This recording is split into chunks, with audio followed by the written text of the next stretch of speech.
नमस्कार फ्रेंड्स, मेरे चैनल पे आपका स्वागत है। और आज हम जिस टॉपिक पे बात करने वाले हैं वो है GST on value at risk and उसके साथ ही फिक्सिंग ऑफ सम इंश्योर्ड, लिंक करके दोनों को हम बात करने वाले हैं। तो आइए इस टॉपिक को आगे लेके जाते हैं। जब जीएसटी की हम बात करते हैं तो रिवर्सल की बात आती है। सेक्शन 17(5)(h जो कि डैमेज गुड्स पे रिवर्सल की बात करता है, ब्लॉक्ड क्रेडिट्स की। तो जब हम डैमेज गुड्स को क्लेम करते हैं तो सेक्शन 17(5)(h के तहत हमें जीएसटी को रिवर्स करना पड़ता है और वही जीएसटी हमारे लॉस असेसमेंट का पार्ट बन जाता है।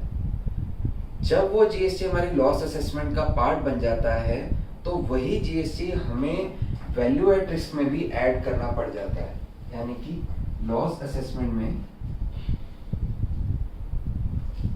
जो जीएसटी रिवर्स किया है इंश्योर्ड ने, उसी जीएसटी को हम वैल्यू एट रिस्क में भी पार्ट बनाएंगे, ऐड करेंगे। ऐसा क्यों करने की जरूरत है? Because there is a concept of apple to Apple.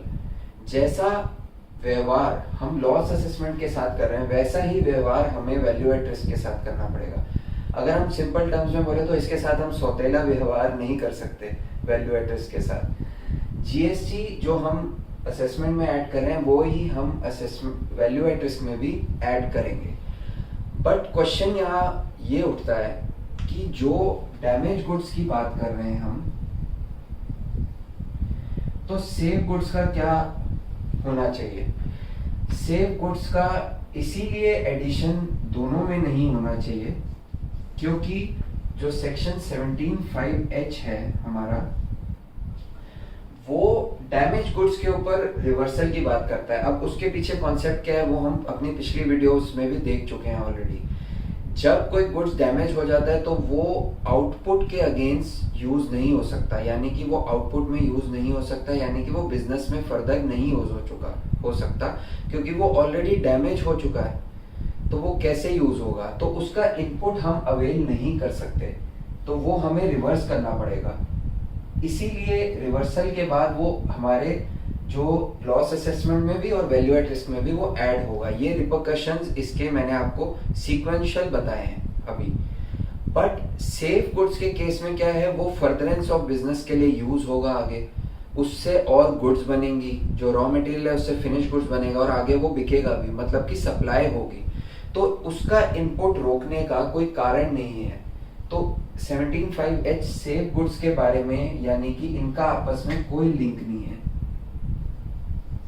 क्योंकि 17(5)(h खाली डैमेज डिस्ट्रॉयड इन गुड्स की बात करता है जो कि सेफ से कोई लेना देना नहीं है। तो लॉस असेसमेंट में उसका जीएसटी हम क्यों ऐड करेंगे और हम क्यों इंश्योर्ड को बोलेंगे कि वो रिवर्स करिए? वो नहीं बोलेंगे और ना ही उसे रिवर्स करना चाहिए और ना ही वो लॉस असेसमेंट में फर्दर ऐड होगा। दूसरी बात कि वैल्यू एट रिस्क में भी सेफ गुड्स का जीएसटी ऐड नहीं होना चाहिए इसी कारण से, बिकॉज एप्पल फॉर एप्पल का जो कॉन्सेप्ट है इसके साथ हम सौतेला व्यवहार नहीं कर सकते, जो कि मैंने पहले भी आपको समझाया। तो सेफ गुड्स में भी हमें same continuity of principle follow करनी पड़ेगी। अब जहां तक बात आ रही है लैंडेड कॉस्ट की, कहीं तर्क ये दिए जा रहे हैं कई जगह पे कि जो हमारी पॉलिसीज हैं आजकल वो लैंडेड कॉस्ट की बात करती हैं कि लैंडेड कॉस्ट पे हमें वैल्यू करना है अपने गुड्स को। तो लैंडेड कॉस्ट क्या होगी, उसकी गलत इंटरप्रिटेशन ना निकले। जो गलत प्रैक्टिस हो सकता है फॉलो हो रही हो मार्केट में, उसे हम कोशिश करेंगे ठीक करने की। हो सकता है हम गलत हों, बट हम एक कोशिश कर रहे हैं कि लैंडेड कॉस्ट आप समझिए, अगर 100 रुपीज का गुड्स है और 18 रुपीज उस पर जीएसटी है, ये कॉस्ट है, तो 118, ठीक है। अब इसमें जीएसटी जो है ये आईटीसी क्रेडिट इसका मुझे अवेलेबल है रॉ मटेरियल का, तो मेरी कॉस्ट, नेट कॉस्ट मेरी कितनी पड़ी? 100। नेट कॉस्ट मुझे 100 ही पड़ी क्योंकि 18 का तो मैंने आईटीसी अवेल कर लिया। तो 100 जो मेरी कॉस्ट है वो मेरी 100 ही रही। तो मेरी लैंडेड कॉस्ट जो है बेसिकली वो भी मेरी 100 ही रही। तो जो तर्क दिया जा रहा है कि लैंडेड कॉस्ट मेरी जीएसटी इंक्लूड करके होगी, वो बिल्कुल ही गलत है। और ऐसा नहीं होना चाहिए। 100 ही लैंडेड कॉस्ट है जीएसटी हटाकर। तो सेफ गुड्स जो है वो यहाँ पर भी जीएसटी हटाकर और यहाँ पर भी वैल्यू एट रिस्क में भी जीएसटी हटाकर ही लिया जाएगा। ये जो पॉइंट है ये बहुत ही इंपॉर्टेंट पॉइंट है और कई जगह इसे गलत यूज किया जा रहा है। उसके लिए मैं आपको एक तर्क और दे सकता हूँ जो कि हम लिंक करके देखेंगे फिक्सिंग ऑफ सम इंश्योर्ड हमारे टॉपिक के साथ। अब जब इंश्योर्ड सम इंश्योर्ड लेता है, पॉलिसी लेता है, उसमें अपना सम इंश्योर्ड फिक्स कराता है, तो वो क्या ये सोच के फिक्स कराएगा कि मेरा अगर पूरा का पूरा टोटल लॉस हो गया, मान लीजिए उनके पास 1000 रुपीज के गुड्स पड़े हैं और उन्होंने अगर पूरा का पूरा आईटीसी रिवर्स कर दिया तो 180 रुपीज का आईटीसी जीएसटी होगा, तो 1180 का मेरा टोटल कॉस्ट पड़ती है। जबकि सम इंश्योर्ड उनको लेना चाहिए 1000 रुपीज ही, क्योंकि अभी तो उनका लॉस नहीं हुआ है। जो ये सेक्शन है 17(5)(h वो ट्रिगर होगा आफ्टर लॉस, जब लॉस हो जाएगा, लॉस इंसिडेंट के बाद। तो ये वाला हाइपोथेटिकल सिचुएशन लेते हुए 1180 का सम इंश्योर्ड बुक कराना is not a prudent approach. तो ये नहीं होना चाहिए। इसीलिए जब हम सम इंश्योर्ड फिक्स करते टाइम हमने जीएसटी को नहीं लिया है, तो हम जब loss assess value at risk में कर रहे हैं अंडर इंश्योरेंस निकालने के लिए, तो हम जीएसटी कैसे ऐड कर सकते हैं इसमें। ये पॉइंट बिल्कुल ही क्लियर है कि फिक्सिंग ऑफ सम इंश्योर्ड के टाइम पे जीएसटी ऐड नहीं होगा। इसलिए हमारे अंडर इंश्योरेंस चेक करते हुए सेफ गुड्स में भी जीएसटी ऐड नहीं होगा।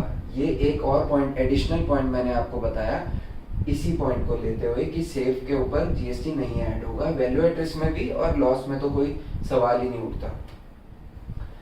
अब अगेन हम बात करें अगर अंडर इंश्योरेंस की, ये तो मैंने फिक्सिंग ऑफ सम इंश्योर्ड की बात करी। अंडर इंश्योरेंस का कॉन्सेप्ट क्या है? अंडर इंश्योरेंस जो है basically it is a penalising factor for the insured for under insuring its goods. जहां पे सम इंश्योर्ड मैंने कम लिया है और एक्चुअल में मेरा स्टॉक ज्यादा है, तो जो इंश्योर्ड है उसे पीनलाइज किया जाता है for that much shortage and proportionate loss को एडजस्ट किया जाता है। तो is it fair for the insured to be penalised for the GST amount which he has not taken as a part of the sum insured? No. तो इसीलिए ये चीज कभी भी ऐड नहीं होनी चाहिए। सेफ का जो जीएसटी है अगर वो ऐड कर देता हूं मैं यहाँ पे 118 एंड अगर हम उसको सम इंश्योर्ड 100 के सम इंश्योर्ड से कंपेयर करने लग जाएं तो मेरी 18% की अंडर इंश्योरेंस आने लग जाएगी, जो कि करंट पॉलिसीज में 15% का वेवर का भी अगर कोई तर्क देता है तो उससे भी ऊपर है। तो ये मैं उसे पीनलाइज कर रहा हूँ 18% के हिसाब से, उससे कम सम इंश्योर्ड लेने के लिए, जो कि लॉजिकली भी गलत है और लीगली भी गलत है। तो ये प्रैक्टिस नहीं फॉलो होनी चाहिए। और आपसे अगर आपको इस वीडियो में कुछ और भी बातें समझनी है या आप कुछ कहना चाहते हैं या समझना चाहते हैं, तो नीचे कमेंट सेक्शन में ज़रूर अपने कमेंट्स डाल के हमसे पूछिए, हमें कुछ भी बताइए और जल्द से जल्द उसका रिप्लाई करने का मैं कोशिश करूँगा। Thank you so much. नमस्कार।